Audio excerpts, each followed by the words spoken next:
இருந்தால் அங்கே புகை இருக்கும், உறவிருந்தால் கொஞ்சம் பகை இருக்கும், கடல் இருந்தால் எங்கோ கரை இருக்கும், கதை இருந்தால் ஏதோ முடிவிருக்கும்.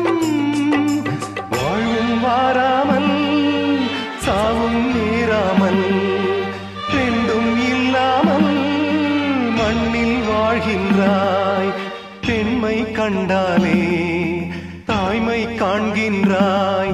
பலர் பூஜை கொண்டாடும் பூவாய் வாழ்கின்றாய். அன்புள்ள மகனே, அழுதது போதும், புன்னகை சிந்து, இனி பூக்களின் மாதம்.